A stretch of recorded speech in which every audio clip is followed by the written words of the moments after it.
आप सभी भाई बहनों का आध्यात्मिक ज्ञानात्मक चैनल की ब्रह्म मुहूर्त ज्ञान उपदेश कक्षा में एक बार फिर स्वागत है। आज की चर्चा का विषय जागरण शब्द को लेकर करने जा रहे हैं। भारत के देखिए उत्तर भारत के कुछ राज्यों में इसको जागरण भी कहा जाता है। साथ में एक जगराता शब्द अक्सर एक उत्तर भारत के लोगों में कुछ विशेष प्रचलित शब्द है। जहाँ जागरण जगराता का अभिप्राय जागने से है। जागने का अभिप्राय साधारण परिस्थितियों में जो आप और हम स्थूल शरीर के स्तर पर प्रतिदिन ही जागते हैं, उन स्थितियों से ना लेकर आपके हमारे मन बुद्धि के स्तर पर परमात्मा के प्रति जागना कहो, सम्मुखता कहो, परमात्मा की स्मृति में रहना कहो। अक्सर ये जागरण का अभिप्राय देखिए रात की लगभग 9-10 बजे के बाद की जो एक स्थितियां हैं, एक 8-10 घंटे की स्थितियों में देखिए विभिन्न प्रकार के भजनों की, किसी देवी देवताओं से एक विशेष सम्मुखता होते हुए नृत्य कहो, भजन कहो और भी देखिए कथा कहानियों का कुछ आधार देते हुए ये सभी स्थितियां आपको हमें परमात्मा के सम्मुख करती हैं। आजकल तो देखिए इस जागरण का ही एक छोटे समय के लिए एक चौकी शब्द भी इस्तेमाल होता है, जो कि एक उसी जागरण की ही एक छोटी इकाई को हो, अल्प कुछ छोटे समय के लिए 2 ढाई घंटे की स्थितियों में।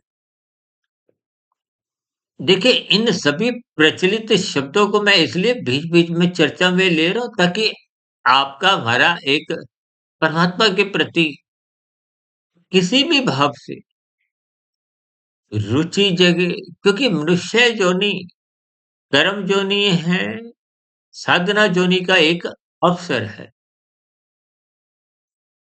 किसी भी परिस्थितियों में मनुष्य जोनि को भोग जोनि नहीं कहा गया, जो कि आज कल युग में आपके हमारे परिवारों में लगभग भोग की ही स्थितियां अक्सर देखने को मिलती है।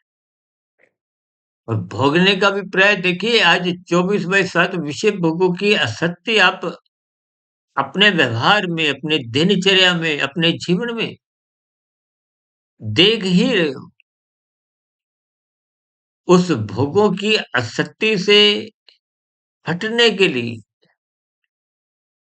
क्योंकि भोगों की आसक्ति कहो, भोग विषयों का भोग कहो, ये निरंतर बढ़ता जा रहा है।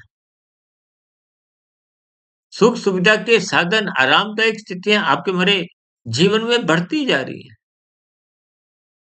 जबकि स्थूल शरीर तो देखिए सतयुग में भी वही था, त्रेता युग में भी, द्वापर युग में भी और कल युग में भी। आपके हमारे जन्म मरण की स्थितियां कोई बदली नहीं है।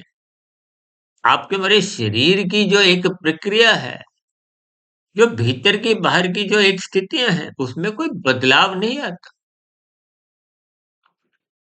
पर अधिक खाया पिया और स्थूल शरीर के स्तर पर क्रियाओं का या श्रम का अभाव ही इनके परिणाम आप स्वयं ही आज समझ सकते हो। आज समाज में अस्पतालों की संख्या दिन प्रतिदिन बढ़ती जा रही है। दवाई बेचने वालों की जो एक दुकानें हैं, वो दिन प्रतिदिन बढ़ती जा रही है। इसका कारण क्या है? देखिए, जब भोग विषय बिगड़ते हैं, तो फिर तन के स्तर पर रोगों का आना एक सहज स्थिति है। सर, आपने एक बीमा कवर का मेडिक्लेम का नाम सुना होगा, जिसको एक साधारण मनुष्य अपने जीवन में लेकर अपने आप को एक सुरक्षित भावना बना लेता है कि चलो कोई रोग आएगा तो उसका इलाज हो जाएगा। लेकिन रोग ना आए, इस बात की वो अपने मन बुद्धि के स्तर पर चिंतन नहीं करता, अपनी जीवन को अनुशासित नहीं बनाता, अपने जीवन को व्यवस्थित नहीं रखता। विशेष रूप से देखिए जागरण का अभिप्राय उठने की स्थितियों से है। यानी कि सर्वप्रथम तन के स्तर पर, स्थूल शरीर के स्तर पर भी यदि आपका मेरा जागना बिगड़ गया है, बिगड़ने का अभिप्राय देखिए शास्त्र बार-बार कहते हैं, ब्रह्म मुहूर्त में उठो। यदि आप पर हम शास्त्रों की, गुरुओं की प्रवचनों को नहीं भी मानते, तब भी जब भी आप कभी रोगग्रस्त होते हुए डॉक्टर के पास जाते हो, तो डॉक्टर भी आपको यही सलाह देता है कि सुबह जल्दी उठो। हालाँकि वो ब्रह्म मुहूर्त शब्द का तो इस्तेमाल नहीं करते, जबकि जल्दी उठने का अभिप्राय एक सात्विक स्थिति से होता है। आज आपने पार्कों में देखा होगा ना विभिन्न स्थानों पर कुछ एक आसनों की स्थितियाँ आपने देखी होंगी या लोगों का कुछ सैर करने की स्थितियाँ होती हैं। देखिए ये सब भले ही तन के स्तर पर आप और हम देखते हैं। इन सब स्थितियों में जब आप अपने आप को ढालते हो तो निश्चित रूप से आपको हमें इसका लाभ मिलता है। रोगों की स्थितियाँ कुछ कमज़ोर होने लगती है, स्वास्थ्य लाभ मिलने लगता है और यही स्थितियाँ जब मन बुद्धि के स्तर पर, सूक्ष्म शरीर के स्तर पर आप और हम उस ब्रह्म मुहूर्त में उठकर परमात्मा से जुड़ते हैं, गुरु के प्रवचनों को सुनते हैं, शास्त्रों का स्वाध्याय करते हैं और भी कुछ ऐसी ही सात्विक स्थितियों से जब आप अपने आप को यानी कि मन बुद्धि को जोड़ते हो। देखिए स्थूल शरीर के स्तर पर क्रियाएँ होना एक अच्छी बात है। भजन, संध्या, कीर्तन, जागरण की स्थितियाँ अच्छी बात है। लेकिन ये बहुत ही आरंभिक स्तर पर है। क्योंकि जब-जब मनुष्य की विषय भोगों में रुचि, आसक्ति बनी रहती है, तो फिर ऐसी स्थितियों में जागरण की स्थितियों में भी, चौकी की स्थितियों में भी, भजन संध्या की स्थितियों में भी या साधारण शब्दों में आप जब पूजा-पाठ भी करते हो, उन स्थितियों में आप और हम स्थूल शरीर के स्तर पर अपने आप को भले ही सम्मुखता बनाने का एक प्रयास करते हैं। लेकिन भोग विषयों की आसक्ति जब मन बुद्धि में 24/7 बन चुकी थी, उसके कारण शरीर में बुरे संस्कार, भोग वृत्तियों के जो बन चुके थे, उन भोग वृत्तियों के संस्कार ही आपके मन बुद्धि को परेशान करते हैं। बार-बार भोगों के फुरने आते हैं। वो मन बुद्धि में उठने वाले भोग फुरनों को आप और हम नज़रअंदाज तो नहीं कर सकते, क्योंकि स्थूल शरीर को संचालित करने वाला मन है, जिसको स्वयं भगवान श्री कृष्ण जी ने गीता में देखिए अर्जुन के रथ के जो 5 घोड़ों की जो एक स्थितियाँ दर्शाई हैं, उसका अभिप्राय समझना चाहिए। ये 5 घोड़े के हमारे जो जीवन में भोग विषय हैं, गंध, रस, रूप, स्पर्श, शब्द। हालाँकि हम तो देखिए इन भोग विषयों के साथ-साथ उन 5 घोड़ों की स्थितियों को आपका हमारा स्थूल शरीर पृथ्वी, जल, अग्नि, वायु, आकाश 5 तत्वों का स्थूल भूतों का बना है। माता के गर्भ में कि मेरे शरीर का जो निर्माण होता है, इसके पीछे का कारण भी तो देखिए वो 5 सूक्ष्म भूत, 5 भोग्य विषय यानी कि पृथ्वी का सूक्ष्म भूत गंध है, जल का सूक्ष्म भूत रस है। इसी तरह देखिए इन 5 स्थितियों के सूक्ष्म भूत आपके मेरे भोग विषय हैं। इनको शास्त्रों में तामसी कहा गया है। इस स्थूल शरीर का जो एक संचालन है, वो मन है। मन को महाइंद्रिय भी कहा जाता है। अक्सर आपने मेरी चर्चाओं में मनपसंद शब्द मेरी मर्जी या मन मर्जी शब्द अक्सर सुने होंगे। आपका मेरा मन परमात्मा के सम्मुख क्यों नहीं बैठता? इसके कई कारण हैं। देखिए, स्थूल शरीर, सूक्ष्म शरीर, कारण शरीर। ये बहुत से मनुष्य हैं जिन्होंने कभी अपने कारण शरीर का नाम ही नहीं सुना। देखिए, स्थूल शरीर का माता के गर्भ में एक 9 महीने की, 9 दिन की जो एक स्थितियाँ हैं, साधारण स्तर पर आप और हम एक गृहस्थी परिचित ही हैं। उन 5 भोग्य विषयों के फलस्वरूप ही आपके हमारे शरीर का एक निर्माण होता है। ये प्रकृति की एक व्यवस्था है, जिसको भोग दृष्टिकोण से ना लेते हुए ज्ञान के एक स्थिति से, यानी कि ज्ञान स्वरूप होते हुए इन सभी स्थितियों के अर्थ भावार्थ आपको हमें समझने चाहिए। प्रकृति की व्यवस्था को, संसार का प्रवाह को, इन सभी स्थितियों को एक मर्यादित स्तर पर ही आपको में ढलना होता है। मर्यादा का ही दूसरा नाम देखिए धर्म है। धर्म का अभिप्राय क्या है? धारण करने की उस वृत्ति से है, उस विचार से है, उस दृष्टिकोण से है, जिसके अंतर्गत आपका मेरा मिला हुआ जीवन एक व्यवस्थित, अनुशासित, संतुलित बना रहता है। त्रेता युग में प्रभु राम जी ने विभिन्न प्रकार की मर्यादाओं का पाठ पढ़ाते हुए इन सभी स्थितियों को विशेष स्तर पर उठाया, समझाया।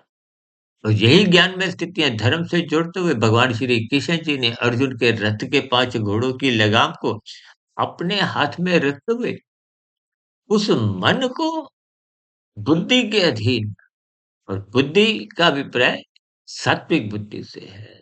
सात्विक बुद्धि में निरंतर रहने से, बने रहने से आपके हमारी विवेक शक्ति जगती है,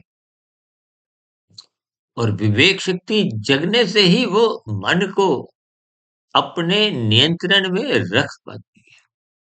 देखिए, आप जब गाड़ी चलाते हो, स्कूटर हो, कार हो, मोटरसाइकिल हो, और भी देखिए जो भी यातायात की स्थितियां हैं, आपका हमारा विशेष ध्यान ब्रेक पर बना रहता है।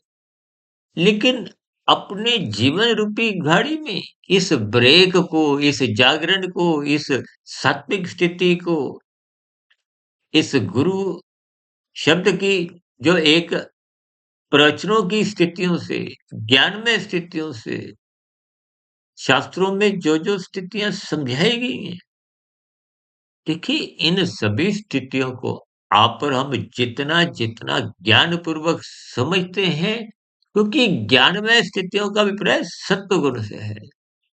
शास्त्र तो बार बार कहते हैं, जो मनुष्य सत्संग नहीं करता उसके जीवन में पशु वृत्तियां, पशु वृत्तियों का अभिप्राय आहार, मैथुन, निद्रा, भय की स्थितियां हैं। ये पशु वृत्तियों में ही आपका हमारा जीवन जो 24/7 इन सभी असत्यों में बीतता जा रहा है, जिसके फलस्वरूप आपका हमारा जागरण को हो, परमात्मा की सम्मुखता को हो, गुरु के प्रवचनों को आदर पूर्वक सुनने की स्थितियां को हो, या शास्त्रों को स्वाध्याय, ब्रह्म मुहूर्त में उठने की स्थितियां, इन सभी स्थितियों के प्रति जब आप लगभग सोए रहते हो, तो निश्चित रूप से आपका मेरा देखिए स्थूल शरीर के स्तर पर भी रोगग्रस्त स्थितियां को हो। देखिए, आज विभिन्न प्रकार के जो रोग आपके स्थूल शरीर पर पनप रहे हैं, उनका कारण आपके मेरे बिगड़े हुए भोग विषय है। स्थूल शरीर के स्तर पर क्रियाओं का अभाव है। भले ही आज मनुष्य देखिए अधिक खाता पीता, कुछ व्यायाम की स्थितियों को जिम में जाकर कुछ अंश में सुलझा लेता है, लेकिन वही मनुष्य अपने कर्तव्य कर्मों को निभाते हुए आलस्य में घिरा रहता है। यानी कि जिन कार्यों को मनुष्य को करना होता है, अब कोई मनुष्य उदाहरण के लिए देखिए बाजार में जाता है, स्कूटर गाड़ी स्टार्ट करता है, पैदल नहीं जाते।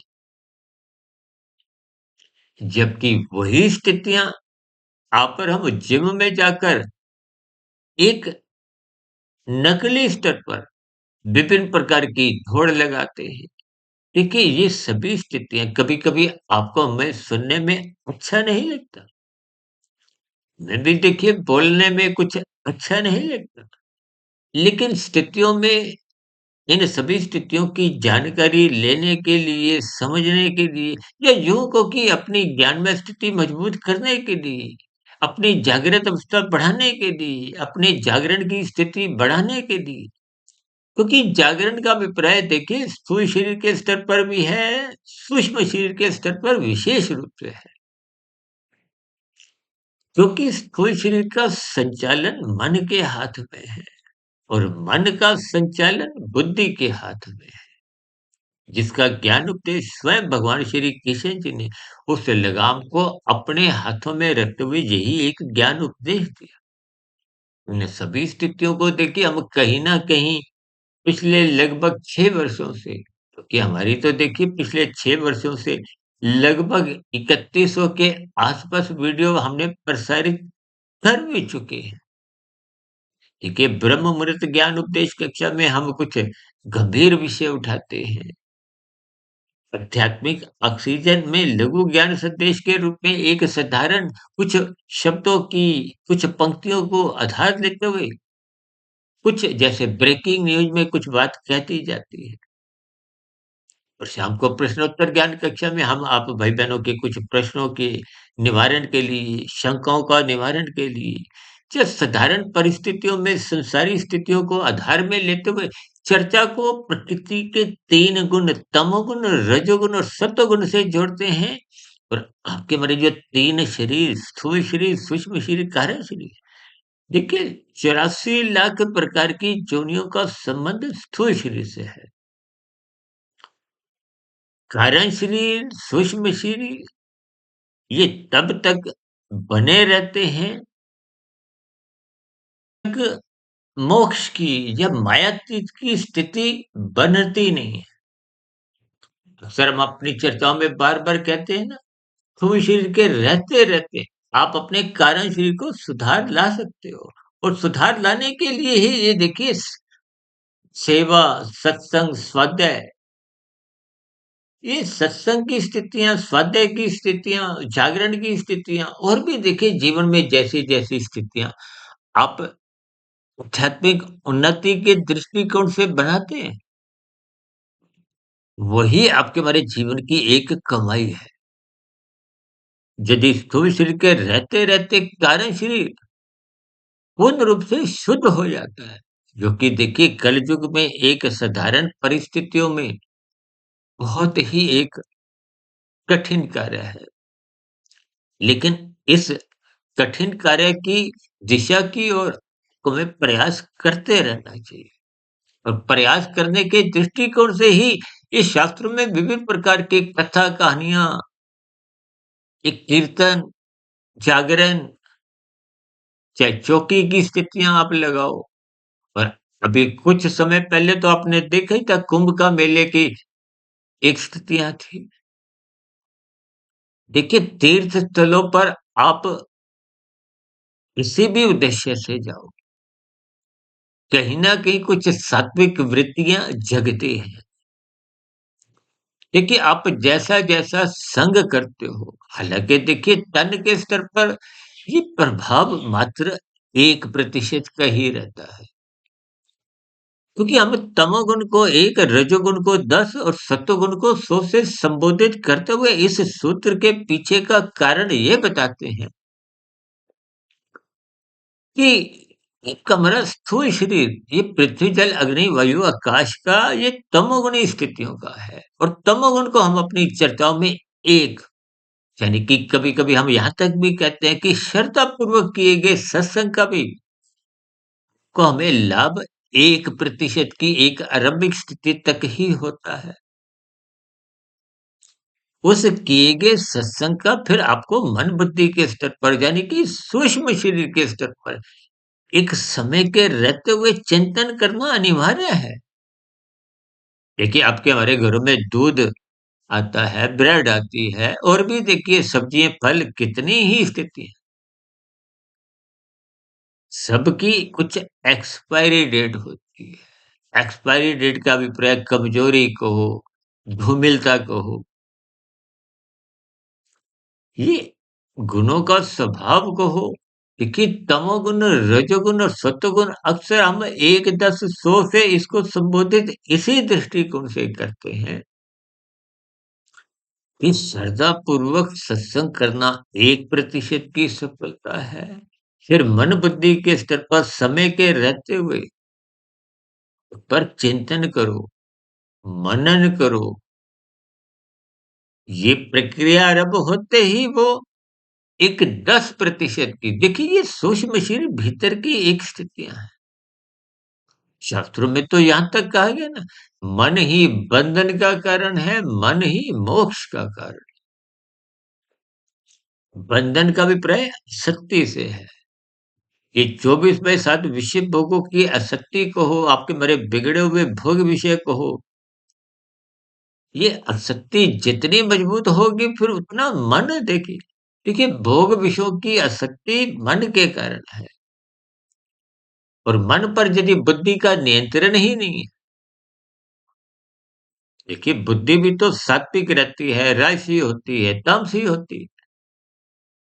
अब तामसी बुद्धि का अभिप्राय क्या है कि जब मन बुद्धि को अपने अधीन नौकर बनाते हुए उससे कानून का उल्लंघन, आजकल तो देखिए विभिन्न प्रकार के जो डिजिटल अपराध, देखिए झूठ, छल, कपट, ठगी, ये भी तो आप बुद्धि द्वारा नियोजित करते हुए विभिन्न प्रकार की स्थितियां स्थूल शरीर के स्तर पर करते। यानी कि इन सभी स्थितियों का अभिप्राय क्या है कि आपका मतलब जो सूक्ष्म शरीर है, ये जब भोग विषयों की आसक्ति में रहता हुआ, देखिए जब बुद्धि ही राजसी विषय भोगों की आसक्ति में रुचि लेती है, तो फिर मन और बुद्धि की इंद्रियों के साथ दोस्ती, एक याराना निरंतर बना रहता है। देखिए जी बहुत ही सरल स्थितियों में मैं आपको बात की तह तक ले जा रहा हूँ। तो जैसे भोग विषय होते हैं फिर कार्यशील में वैसा ही कर्माशय बनता है। देखिए आप कानून का पालन करते हो, तो आपका चालान नहीं करता। इसी तरह आप शास्त्र विहित कर्म करते हो। विहित का अभिप्राय जो शास्त्रों में समझाया गया, शास्त्रों में कहा गया ये करो, ये मत करो। ये करने की स्थितियां, ना करने की स्थितियां आपको मैं शास्त्रों को पढ़ने से, गुरु के प्रवचनों को सुनने से, ये जागरण की स्थितियों में रहने से ही पता चलती है। अन्यथा मनुष्य अपनी मनगढ़ंत स्थितियों में ही उलझा रहता है। संसार की देखा-देखी स्थितियों में अपना जीवन बिताता है। इसीलिए शास्त्रों में देखिए ये विभिन्न प्रकार के कर्म कांड, ये कर्म कांड आपके हमारी सात्विक स्थिति बनाते हैं, बशर्ते आप इनको ज्ञान पूर्वक करो। यदि इन कर्म कांडों को लोभ से, भय से किया जाता है, तो फिर ये स्थितियां कोई विशेष सकारात्मक प्रभाव दिखा नहीं पाती। ये जो अभी हम कह रहे थे ना कि मन बुद्धि के स्तर पर चिंतन मनन करो, ये प्रक्रिया निरंतर बनाए रखो और ब्रह्म मुहूर्त में रखो, क्योंकि ब्रह्म मुहूर्त सत्वगुण की शुद्धतम स्थिति है। और ब्रह्म मुहूर्त का समय विशेष है, देखिए सूर्य निकलने से पूर्व के 2 घंटे 40 मिनट की स्थिति है। ये प्रक्रिया निरंतर जब चिंतन मनन की शोध में बदल जाती है, कार्य कारण का आपको में रहस्य समझ में आने लगता है। स्वयं भगवान श्री कृष्ण जी ने गीता में 3 गुणों के रहस्यमय स्थितियों को गूढ़तम ज्ञान से जोड़ा है और हम तो प्रतिदिन ही इनकी चर्चाएं करते हैं, क्योंकि आपके मेरे शरीर, देखिए पृथ्वी जल अग्नि वायु आकाश का ये तो स्थूल शरीर बना है, ये भोग विषयों का परिणाम है। और मन बुद्धि की स्थितियां देखिए सात्विक बनानी चाहिए, ताकि इस स्थूल शरीर का जो भोग विषयों में आसक्ति है उस पर नियंत्रण पाया जा सके। जैसे आप स्कूटर कार चलाते समय ब्रेक पर विभिन्न प्रकार की एक लगाम को हो, नियंत्रण को हो, ब्रेक को, ताकि गति पे संतुलन जहाँ रोकनी हो आप रोक सको। अब रास्ते में स्पीड ब्रेकर आ गया या कोई और, कोई आगे राहगीर या पशु या किसी भी परिस्थिति में, देखिए, बात की उदाहरणों से गहराई को समझना चाहिए। और कार्यशैली में देखिए आप और हम जैसे-जैसे कानून की स्थितियों का पालन करते हैं, शास्त्र विहित कर्म करते हैं, वैसा-वैसा कर्मशः बनता है। कर्मशः का अभिप्राय सकाम भाव से फल पाने की इच्छा से जो-जो आप कर्म करते हो। यदि आप निषेध कर्म करते हो, कानून का उल्लंघन करते हो, अक्सर हम यातायात के नियमों को विशेष प्रकार की स्थितियों से जोड़ते हुए समझाते हैं, लाल बत्ती पे रुको, यातायात नियमों का पालन करो। ये बहुत ही साधारण सी स्थितियाँ हैं। इनको समझना आसान बात। दूसरों का हिस्सा मत खाओ, झूठ, छल, कपट, ठगी, नीतिगत कार्य, डिजिटल अपराध आजकल बढ़ते जा रहे हैं, छीना-झपटी बढ़ती जा रही है। इस छीना-झपटी में भी देखिए लगभग कुछ दिन पहले मैं भी इसका एक किसी कारणवश कुछ लुटेरों के हाथ में हम बंध गए थे, फँस गए थे। किसी कारणवश किसी विवाह समारोह से वापसी में कुछ ऐसी ही स्थितियाँ हमारे साथ भी हुई।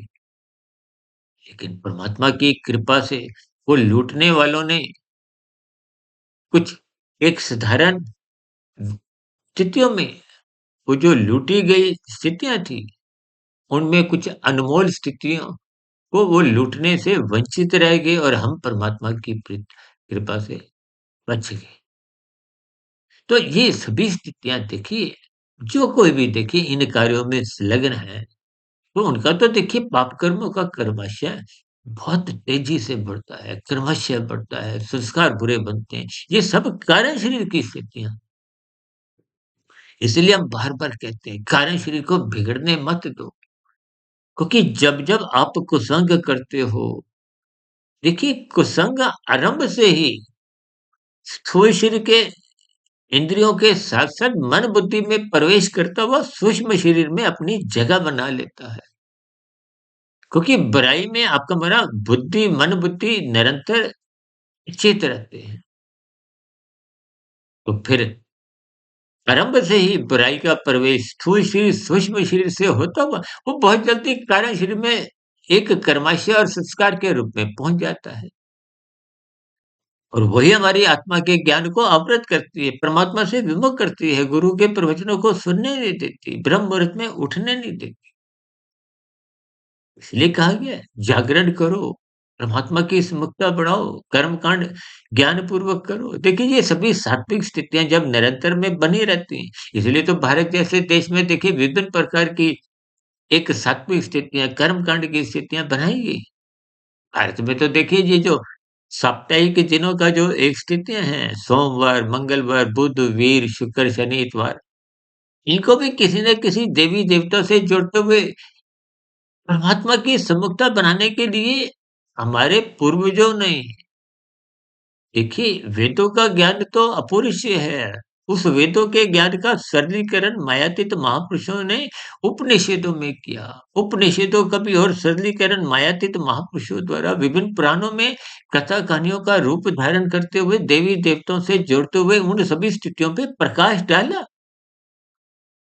इन स्थितियों को जब तक आप ज्ञानपूर्वक क्रमबद्ध तरीके से समझते नहीं, देखिए आरंभ तो स्थूल शरीर से ही होता है और जब जागरण जैसी स्थितियों में स्थूल शरीर तो भले ही आपको मेरा दिखता है, मन बुद्धि जुड़ते नहीं तो आपको हमें लाभ जो मिलना चाहिए, वो मात्र 1% तक ही सीमित ऊपरी-ऊपरी स्तर तक रहता है, जो समय के धीरे-धीरे वो कमज़ोर होता है, वो समाप्त भी हो जाता है। देखिए ये सभी स्थितियाँ महात्मा की प्रेरणा से मैं क्रमबद्ध तरीके से समझाने का प्रयास करता हूँ। लेकिन मैं भी देखिए आप भाई-बहनों के समान मायाबद्ध की ही स्थिति में हूँ। लेकिन फिर भी महात्मा की प्रेरणा से, गुरुओं के आशीर्वाद से ब्रह्म मुहूर्त समय विशेष में इन सभी स्थितियों को समझाना थोड़ा सरल होता है। इसलिए हम आप भाई-बहनों से बार-बार विनती करते हैं, रात को मरणात्मक स्थितियों से बचो, वो हानिकारक स्थितियाँ हैं। जल्दी सो जाओ, सुबह ब्रह्म मुहूर्त में या उससे पूर्व उठ जाओ। वो एक सकारात्मक अनुकूलतम स्थितियाँ हैं, परमात्मा से जुड़ना आसान होता है। इन सभी स्थितियों का हमें लाभ उठाना चाहिए। इसलिए आज की चर्चा को हमने देखिए एक जागरण शब्द से, एक जागृत स्थिति मजबूत करने के लिए स्थितियों को कुछ समझाने का एक प्रयास किया है। हो सकता है मेरे समझाने में कुछ कमी रह गई हो। इन सभी स्थितियों को ज्ञानपूर्वक आप समझिए। परमात्मा से जुड़ने के लिए इन कर्म कांडों की स्थितियों को भी श्रद्धापूर्वक करते रहिए और इसमें निरंतर ब्रह्म मुहूर्त में उठते हुए चिंतन मनन कीजिए। चिंतन मनन करते-करते आपकी एक प्रवृत्ति निरंतर उठने की बन जाएगी। फिर आप इन सभी कार्य कारण की स्थिति को, प्रकृति के 3 गुणों को, आपके हमारे 3 शरीरों को और आत्मा परमात्मा के संबंध पर आपकी हमारी जो स्वयं की एक शोध की स्थितियाँ हैं, वो मजबूत होंगी।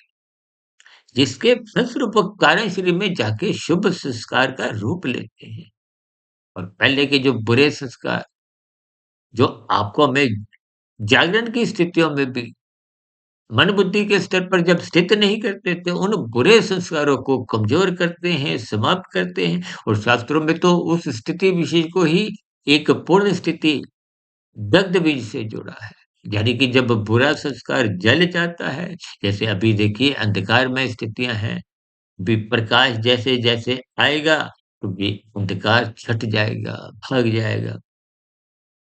इसी तरह बुराई अच्छाई के आने से ही भगेगी। इन सभी स्थितियों को अर्थ, भावार्थ आप भी समझिए, अपने जीवन में जागृत अवस्था बढ़ाइए, ताकि जागरण जैसी सात्विक स्थितियों का को में भी पूर्ण लाभ हो। कमरा स्थूल शरीर के साथ-साथ सूक्ष्म शरीर यानी कि मन बुद्धि भी सात्विक बने, ताकि इस प्रक्रिया में संलग्न रहते हुए आपका पूरा कार्य शरीर शुभ हो, ताकि कर्माशय संस्कार सात्विक बने। मरने के बाद यानी कि शरीर के मरने के बाद पुनः मनुष्य योनि की ही प्राप्ति हो, संस्कारी माता-पिता के यहाँ जन्म हो और गुरुजनों का संग सहज ही उपलब्ध बना रहे, ताकि हम क्रमशः पूर्ण स्थिति, मायातीत की स्थिति, मोक्ष की स्थिति की ओर अग्रसर होते हुए परम परमात्मा भगवान को पा जाए। तो ऐसी सभी शुभ स्थितियाँ क्रमशः आपकी हमारी भी बनने लगे। इन्हीं शुभकामनाओं के साथ चर्चा विशेष को अब यहीं विराम देते हैं।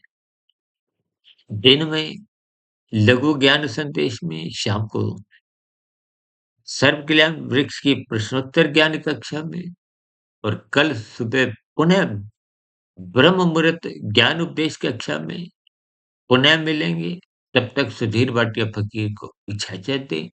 फिर भी वीडियो संबंधित आपके मन में कोई प्रश्न उठ रहे हों, कोई कही गई बातों पर की कोई आपत्ति हो, शिकायत हो या आपके मन में कोई सुझाव हो, इन सभी स्थितियों का नीचे दिए गए कमेंट्स बॉक्स पर सदा ही स्वागत है। चर्चा विशेष को ध्यानपूर्वक, धैर्यपूर्वक सुनने के लिए आप सभी भाई-बहनों का बहुत-बहुत धन्यवाद।